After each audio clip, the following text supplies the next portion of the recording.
పొగ తాగుట, మద్యం సేవించుట ఆరోగ్యానికి హానికరం.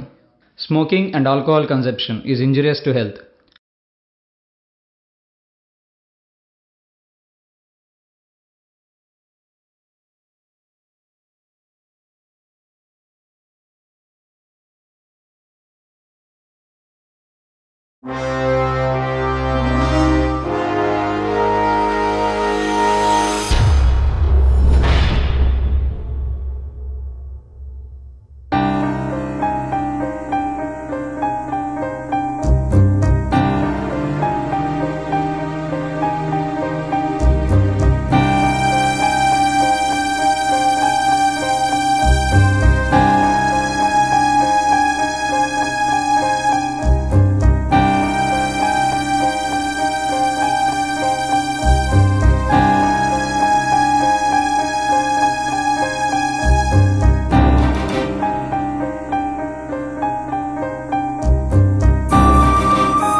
Come on.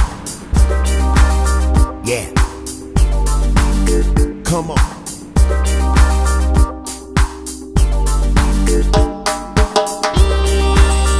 Come on. Yeah. Come on.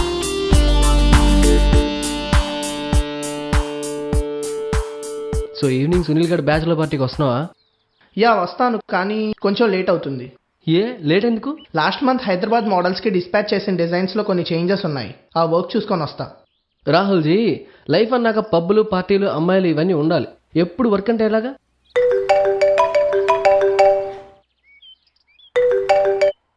Hello, ఏ సంతోష్, నేను వినోద్ని. నెంబర్ చూశాను రా. మ్యాటర్ ఏంటో చెప్పు. నీకెవరూ లేరన్నావు, అందరూ చనిపోయారన్నావు. ఇప్పుడేమో మీ మదర్ నీ గురించి పేపర్లో వేయించారు. అసలు ఏమైందిరా? పేపర్లోనా? నా గురించా? ఏ పేపరు? ఈనాడు. అది ఈనాడు పేపరా? అవును.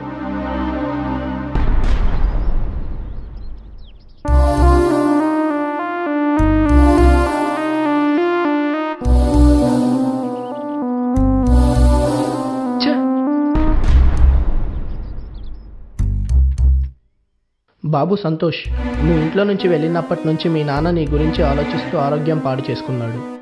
మన ఊర్లో డాక్టర్ వెంటనే పెద్ద ఆసుపత్రికి తీసుకెళ్ళమన్నాడు. నాకేం చేయాలో తోచట్లేదు. మీ నాన్న నువ్వు వస్తే కానీ వైద్యం చేయించుకోనంటున్నాడు. నాకు చాలా భయంగా ఉంది. ఎక్కడున్నా తొందరగా వచ్చేయి. మీ నాన్న ప్రాణాలు కాపాడరా. ఇట్లు నీకోసం ఎదురు చూస్తున్న మీ అమ్మ. రే సంతోష్, ఏంట్రా మీ నాన్నకంత సీరియస్గా ఉందని తెలుసుకోవడం నువ్వు అంత కూల్గా కూర్చున్నావు? ఏంటి, నువ్వు చదివేదంతా నిజం అనుకుంటున్నావా? నాటకాలు, దొంగ నాటకాలు రావన్నీ. సంతోష్, అసలు నువ్వు ఏం మాట్లాడుతున్నావు నాకు అర్థం కావట్లేదు. అసలు నువ్వు ఇల్లు వదిలేసి ఎందుకు వచ్చేసావు? ఇంట్లో తినడానికి తిండి ఉండదు, వేసుకోవడానికి సరైన బట్టలు ఉండవు. స్కూల్కి, కాలేజ్కి వెళ్ళాలంటే రోజు 8 కిలోమీటర్లు నడవాలి తెలుసా? వర్షం వచ్చిందంటే రోడ్డుకి మా ఇంటికి పెద్ద తేడా ఉండదు. అసలు నీ నా ఇంట్లో పుట్టడమే పెద్ద తప్పు. అందుకే ఆ దరిద్రాన్ని భరించలేక వచ్చేసాను. సంతోష్, నువ్వు వింటా అంటే నీకు ఒక కథ చెప్తాను. కదా? ఏం కదా? ఒక తొందరపాటు నిర్ణయం వల్ల 3 జీవితాలు తారుమారైన కథ. ఇదే మా సొంతూరు ఉప్పులూరు. ఇదే మా నాన్న ఎంతో ఇష్టంగా కట్టించుకున్న సొంతిల్లు. ఈయనే మా నాన్న రాంప్రసాద్ రెడ్డి. చేసేది వ్యవసాయం. నానంటే ఊర్లో అందరికీ ఎంతో అభిమానం, గౌరవం. ఇది నేనే. బొమ్మలు గీయటం అంటే నాకు చిన్నప్పటి నుంచి చాలా ఇష్టం. నానే నాకు దగ్గరుండి నేర్పించారు. ఆ అలవాటు పెద్దయినా కూడా అలాగే ఉండిపోయింది. వీడి పేరు మణి. నాకున్న ఒకే ఒక్క ఫ్రెండ్. వీడు వాళ్ళ ఇంట్లో కన్నా మా ఇంట్లోనే ఎక్కువ ఉంటాడు. నాతో ఇంటర్ దాకా చదివాడు. నాకున్న డ్రాయింగ్ హాబీ వల్ల నేను ఇంటర్ అయ్యాక ఫ్యాషన్ డిజైనింగ్ చేద్దాం అనుకున్నా. అదే విషయం ఆ రోజు నాన్నకి చెప్పాను.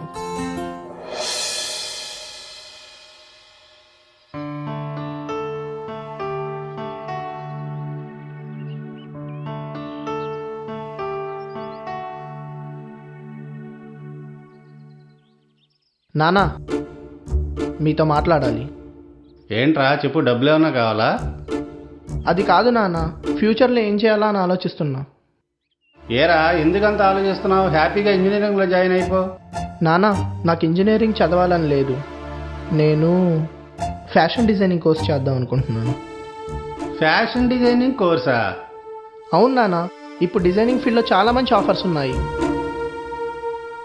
ఏం నాన్న, ఏం మాట్లాడవు? ఏం మాట్లాడనురా?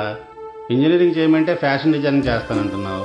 రేపు ఎవరైనా వచ్చి నీ కొడుకు ఏం చేస్తాడని అడిగితే టైలరింగ్ కొట్టులో పని చేస్తాడని చెప్పుకోవడం నా వల్ల కాదురా. వీటికి 10 మంది ఇంజనీరింగ్ చేస్తున్నారు నాన్న. ఇప్పుడు మీరు చెప్పినట్టు నేను ఇంజనీరింగ్ చేస్తే వాళ్ళల్లో ఒకడిని అయిపోతాను. కానీ ఫ్యాషన్ డిజైనింగ్ అందరూ చేయలేరు. దానికి నా డ్రాయింగ్స్, డిజైనింగ్స్ కూడా చాలా యూజ్ అవుతాయి. ప్లీజ్ ఒప్పుకోండి నాన్న. లేదురా, నువ్వెన్ని చెప్పినా నువ్వు ఫ్యాషన్ డిజైనింగ్ చేయడం నాకు ఏమాత్రం ఇష్టం లేదు. నా మీద ఏమాత్రం గౌరవం ఉన్నా బుద్ధిగా నేను చెప్పినట్టు ఇంజనీరింగ్లో జాయిన్ అవ్వు. ఈ విషయంలో ఇదే నా నిర్ణయం. దీనిపై ఇంక నాతో మాట్లాడు.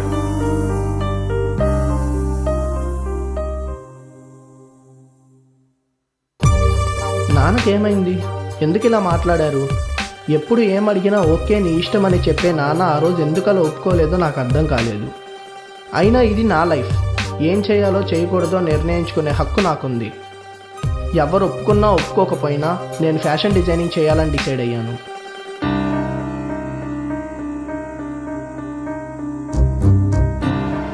సారీ నాన్న, మన ఇద్దరి మధ్య ఇలాంటి రోజు వస్తుందని నేను ఎప్పుడూ అనుకోలేదు. నువ్వు అలా అంటావని కూడా ఊహించలేదు. కానీ ఈ పని చెయ్యక తప్పడం లేదు. మనీ నిన్ను బాగా చూసుకుంటాడనే నమ్మకంతో వెళ్తున్నాను. నీ హెల్త్ జాగ్రత్తగా చూసుకో. దయచేసి నన్ను అర్థం చేసుకోండి నాన్న. నా దారికి అడ్డు రావద్దు. నన్ను వెతకాలని కానీ కలవాలని కానీ ట్రై చేయొద్దు.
ఆ టైంలో నాకు అదే కరెక్ట్ అనిపించింది.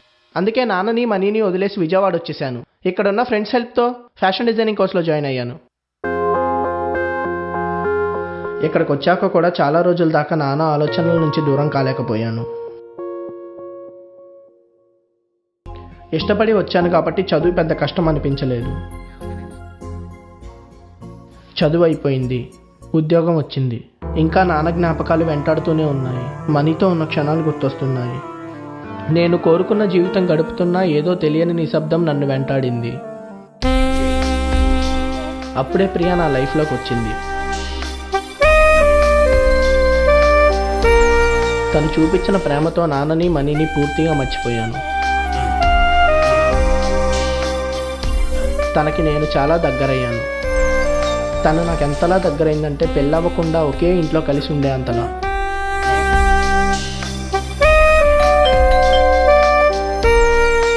చూసొస్తాను.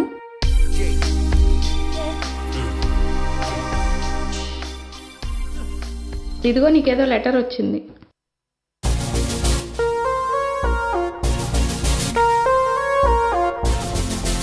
యారా, నేను మనీని. ఈ లెటర్ చూడగానే వీడికి నా అడ్రస్ ఎలా తెలిసిందని కంగారు పడకు. ఇంతకీ ఎలా ఉన్నావు? బాగానే ఉండుంటావులే. నువ్వు కోరుకున్న జీవితం కదా. నువ్వు వెళ్ళిన దగ్గర నుంచి నీ కోసం వెతుకుతున్నాం. విచిత్రం ఏంటంటే మీ నాన్న పోయిన నెల రోజులకు కానీ నీ అడ్రస్ దొరకలేదు. రాహుల్ ఏమైంది? Please control your self. నేను చాలా అర్జెంటుగా వెళ్ళాలి ప్రియా.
నీ ఆనందాన్ని వెతుక్కుంటూ నువ్వు వెళ్ళావు, కానీ నువ్వే ప్రాణంగా బ్రతుకుతున్నా మేమేమైపోతామని ఆలోచించలేకపోయావు.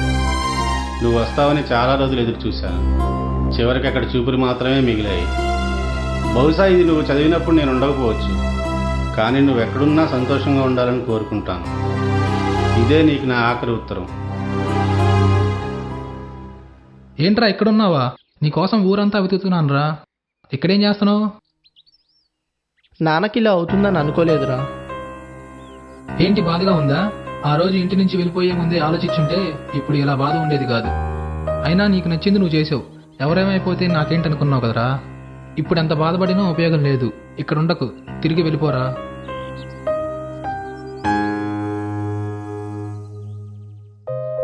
ఆ తర్వాత మనీ నాకెప్పుడు ఫోన్ చేయలేదు. నేను మా ఊరు వెళ్ళలేదు.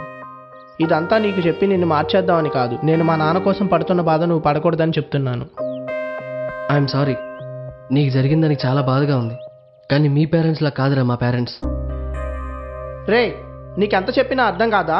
ఇందాకేమన్నావు? రోజుకి 2 పూటలు మాత్రమే తినేవాడిని అన్నావుగా. నీకు ఆ 2 పూటలు తిండి పెడతానికి మీ ఇంట్లో వాళ్ళు ఎన్ని రోజులు తిండి మానేశారా? ఒక్కసారి ఆలోచించరా.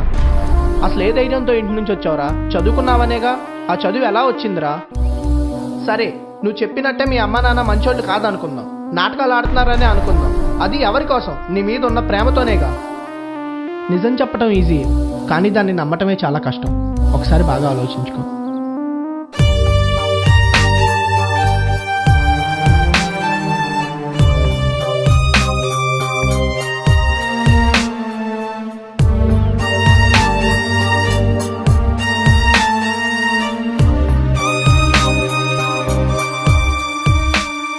రాహుల్, ఏంటి? నేను 1 వీక్ ఆఫీస్కి రావట్లేదు. బాస్కి ఇన్ఫార్మ్ చేయి. ఎక్కడికి వెళ్ళావని అడిగితే నేను మా నాన్న దగ్గరికి వెళ్తున్నానని చెప్పు.